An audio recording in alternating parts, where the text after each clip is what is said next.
바울의 때나 지금 때나요, 세상은요 똑같습니다. 악한 사람들은요, 그때도 악한 사람들은 악했고요, 속이는 사람들은요 그때도 속였어요. 지금은요 방법이 더 교묘해져 가지고요 더 교활하게 속입니다. 바울이 그래서 이런 악한 세상 속에서 믿음을 지키기 위해서 예수 그리스도를 믿는 믿음으로 하나님의 전신갑주를 무장해서 맞서 승리하라고 당부를 했었죠. 근데 이 시몬이라는 사람은요, 이 빌립이 오기 전에 어떻게 살았어요? 사마리아 지역에서 아까 얘기했던 대로 방구 좀 끼면서 살았던 사람인 것 같아요. 그죠? 사마리아에서 막 떵떵거리면서 살았던 유지인 것 같습니다. 시몬은 이런 자신을 이끌어서 큰 자라고 의시됐지만 사실 시몬이 했던 일을 우리가 살펴보면 뭐예요? 사람들의 눈을 속이는 일을 했고요, 주술을 외우면서 악한 영을 불러내는 그냥 무당 같은 그런 일을 했을 뿐입니다. 뭐 구술하고 부적을 쓰는 정도가 다였을 거예요. 그러던 중에 귀신이 떠나가는 일도 종종 있었던 것 같긴 합니다. 보통 내가 모시고 있는 신이 상대방의 신 귀신보다 힘이 좀 더 세면은 상대방의 귀신이 도망가는 일도 뭐 가끔 나타나는 것 같아요. 하지만 그렇다고 해서 그 귀신이 도망가는 일을 놓고서 하나님의 역사를 귀신이 물러갔다라고 오해하면은 안 되는 거죠. 큰일 나는 겁니다. 근데 사마리아 사람들은요 모두 이 시몬의 무당 노름에 넘어가고 말았습니다. 이 사마리아 사람들이 왜 이렇게 잘 속아 넘어가게 됐을까요? 이 지금까지 이렇게 된 이유가 뭘까요? 어디서부터 꼬여가지고 이렇게 되게 됐을까요? 사마리아도 사실 이렇게 보면요 이스라엘 백성이잖아요. 그렇지 않아요? 어? 이스라엘 역사를 보면요 솔로몬이 죽고 나라가 둘로 나뉘잖아요. 그죠? 북이스라엘과 남유다로 쪼개지죠. 남유다는 르호보암이 통치를 하고 북이스라엘은 여로보암이 다스립니다. 그래서 나라가 나뉘고 나니까요 문제가 하나 생긴 거예요. 이스라엘 백성들은요 죄의 문제를 해결하기 위해서 어디에 가서 예배를 드리죠? 예, 성전에 가서 제사장한테 내 죄를 전가시켜가지고 나 대신 죽을 제물을 드리고 죄를 숙제를 받잖아요. 그죠? 근데 그 성전이 어디에 있어요? 예, 남유다에 있는 예루살렘에 있단 말이에요. 그러니까 북이스라엘에 살던 사람들이 제사를 지내려고 자꾸만 남쪽으로 왔다 갔다 하는 거예요.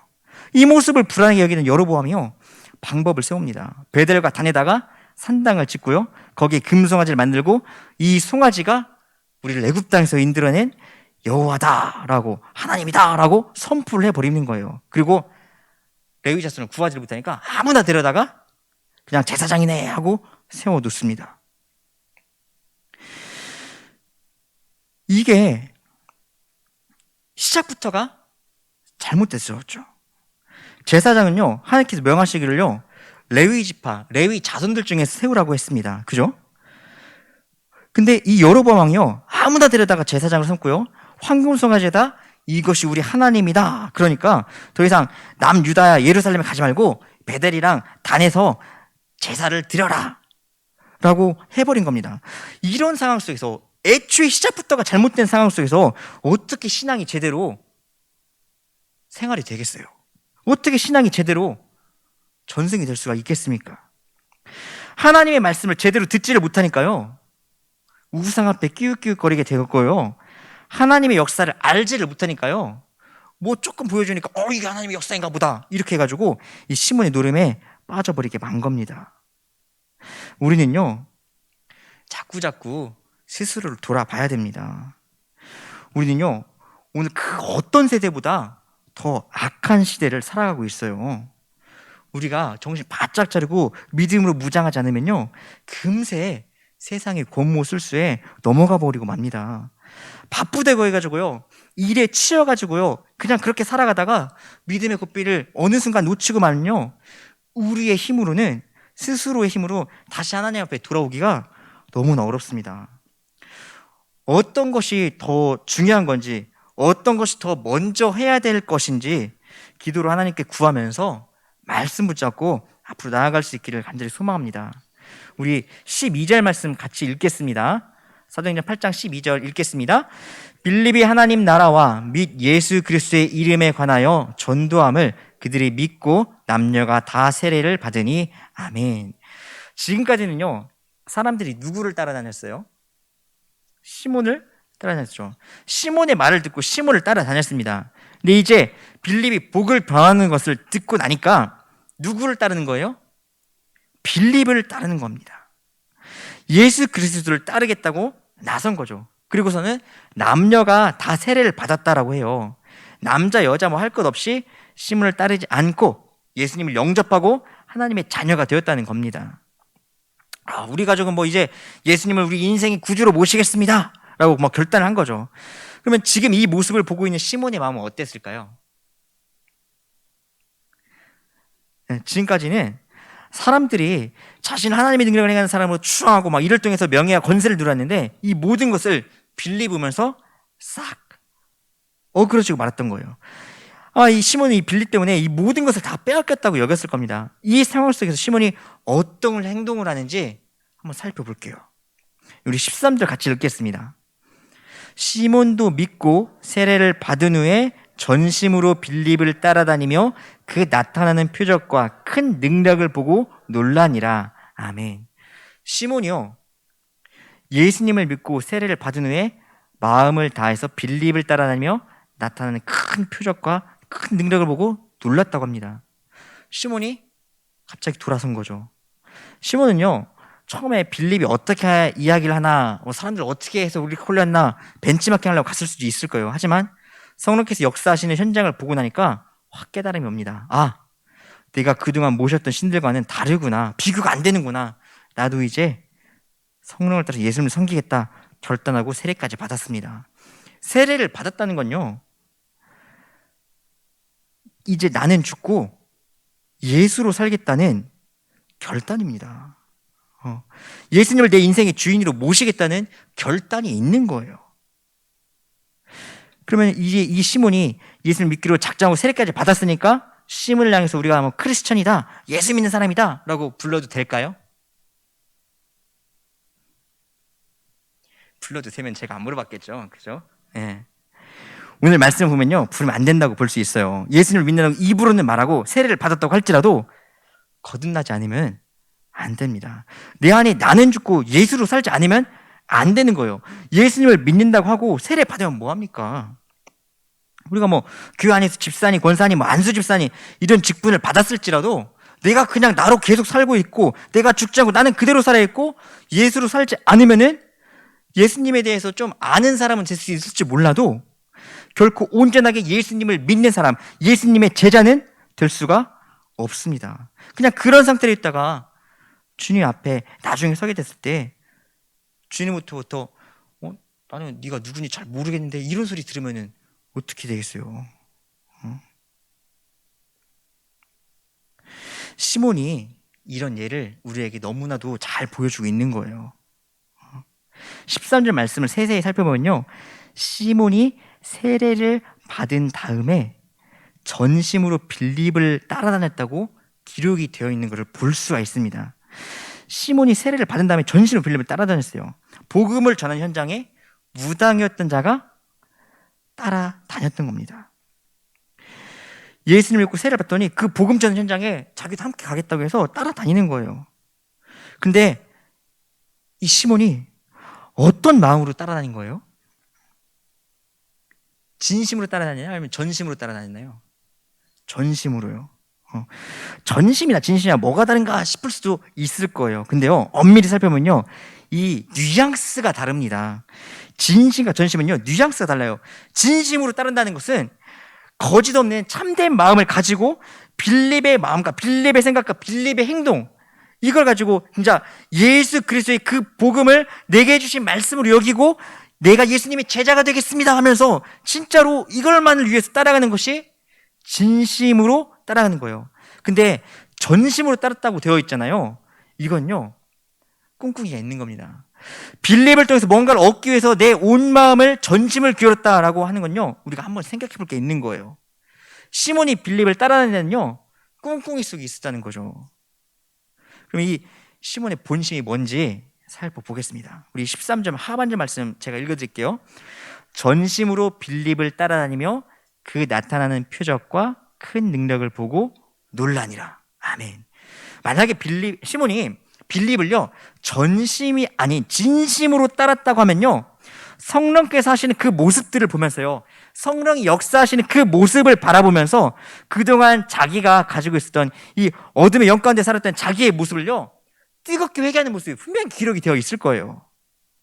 막 치를 떨면서 형제들이여, 내가 그동안 잘못 살았느라고, 그동안 나는 거짓으로 점철된 삶의 모습을 가지고 살아왔느라고 이렇게 고백을 하는 모습이 분명히 기록이 되어 있었을 겁니다. 근데 없잖아요. 시몬이 그런 모습이 없이 그저 성령의 역사 앞에 크게 놀라는 모습만 기록이 되어 있습니다. 어떻게 하면 나도 저런 능력을 받을 수 있을까 하는 마음으로 빌립이 어떻게 하는지 살펴보고 그냥 따라 다녔던 거예요.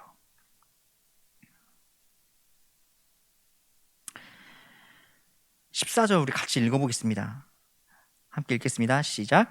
예루살렘에 있는 사도들이 사마리아도 하나님의 말씀을 받았다함을 듣고 베드로와 요한을 보내매. 아멘. 빌립이 사마리아 성에 가서 복음을 전했더니요, 사마리아 사람들이 예수님을 믿기 시작했다는 말이 예루살렘에까지 전해졌습니다. 게다가 사마리아에서 가장 유력하다고 했던 그 시몬이라는 무당까지 예수님을 믿고 세례 받았다고 하는 소식이 들렸어요. 놀라운 소식이잖아요, 그죠? 무당이 자기가 모시던 신을 버리고 예수님을 영접하고 세례받았다는 소식이 들린 겁니다. 그래서 예루살렘 교회가요, 지금 이 소문이 진짜인가 아닌가 한번 알아보려고 확인자 베드로와 요한을 이 사마리아 땅으로 파송을 보냅니다. 베드로와 요한이 사마리아에 와서 무슨 일을 했는지 같이 볼게요. 우리 8장 15절부터 17절까지 함께 읽겠습니다. 시작. 그들을 위하여 성령 받기를 기도하니 이는 아직 한 사람에게도 성령 내리신 일이 없고 오직 주 예수의 이름으로 세례만 받을 뿐이더라. 이에 두 사도가 그들에게 안수함에 성령을 받는지라. 아멘. 베드로와 요한이 와서 보니까요, 이들이 지금 예수를 믿는다고 작정을 했어요. 그리고 세례도 받았습니다. 근데 이렇게 보니까 아직 한 사람도 성령을 받지는 못한 거예요. 그래서 사도들이 이들에게 안수하면서 기도했습니다. 성령님이 임하기를 바라는 마음으로 성령님이 이들에게 임하시옵소서 하면서 안수했더니 성령께서 그들에게 임하셨어요. 이 장면에서 우리가 오해하지 말아야 될 게 있습니다. 성령을 받으려면은 반드시 사도에게 안수를 받아야 되는 건가 하실 수도 있어요. 안수를 받아야만 성령을 받는 건가 하실 수 있습니다. 근데 이렇게 오해하시면 안 돼요. 성령은요, 예수님을 주님으로 고백하는 자에게 임하시는 영입니다. 우리로 하여금 예수님이 주님, 그리스도가 되신다고 믿게 도우시는 분이 성령이에요. 그러니까 우리가 예수를 영접했다는 것이요, 성령이 오신 것과 마찬가지입니다. 성령님이 임하셨기 때문에 내가 예수님을 믿게 된 거고, 내가 성령을 받았기 때문에 주님 앞에 나와서 예배를 드리고 기도할 수 있게 된 겁니다. 20절 말씀에도 나오듯이요, 성령은 하나님께서 우리에게 주시는 선물이에요. 사람의 행위에 따라서 사도가 안수하고 안 하고 여기에 따라 성령이 임하고 임하지 않고 하는 게 아닙니다. 성령은요, 하나님의 뜻에 따라서 우리에게 주어지는 선물이고 은혜인 거예요. 사람의 행위에 따른 게 아닙니다. 성령 오직 하나님의 뜻에 따라서 역사하시기 때문에 그런 겁니다. 하나님께서 우리에게 성령을 보내주시는 이유가 뭘까요? 우리를 사랑하시기 때문이죠. 사랑하니까 보내주신 거예요. 우리가 더 친밀한 관계를 갖기 위해서 성령님을 보내주신 겁니다. 성령님이 임해야 예수님을 알 수가 있고 예수님을 영접해야 하나님의 자녀가 될 수 있기 때문에 우리를 사랑하신 하나님께서 성령을 보내주셨습니다. 그리고 우리로 하여금 이 땅끝까지 이르러서 복음의 증인이 되게 하시려고 성령을 보내주신 거예요. 오늘 사마리아 사람들한테요, 성령이 임하도록 기도했던 사도들 베드로와 요한이 처음부터 사마리아 사람들에게 막 호의를 가지고 있었던 건 아니에요. 예수님 같이 있었을 때, 예수님과 함께 제자들이 움직였을 때 그 일화를 보면요, 이들이 사마리아에 대해서 별로 좋은 생각 안 갖고 있었을 건데 하는 그런 추측을 할 수 있는 구절이 있습니다.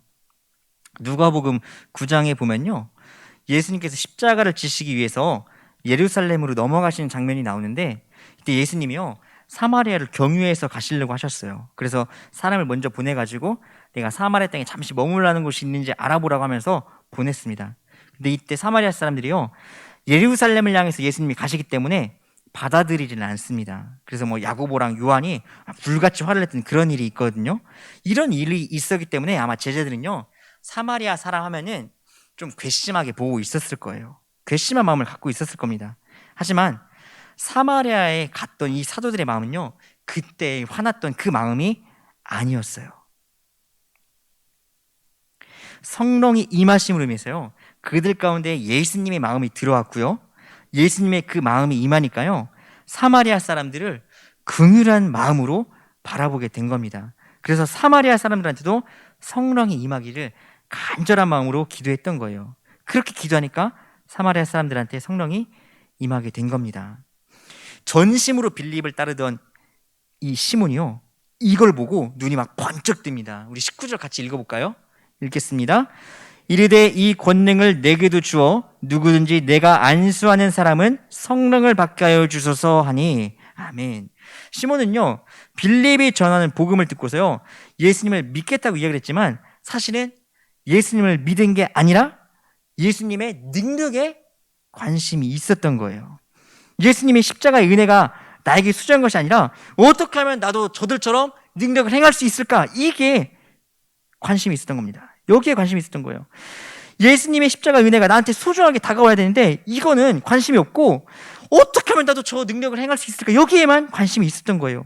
이런 생각을 가지고 있다가 사도들이 안수할 때 성령이 임하는 것을 보고서 나도 돈으로 저 성령을 사면 되겠구나, 내가 돈을 얼마나 들 때 성령을 부리는 비법을 나한테 알려주십시오, 이렇게 이야기를 한 겁니다.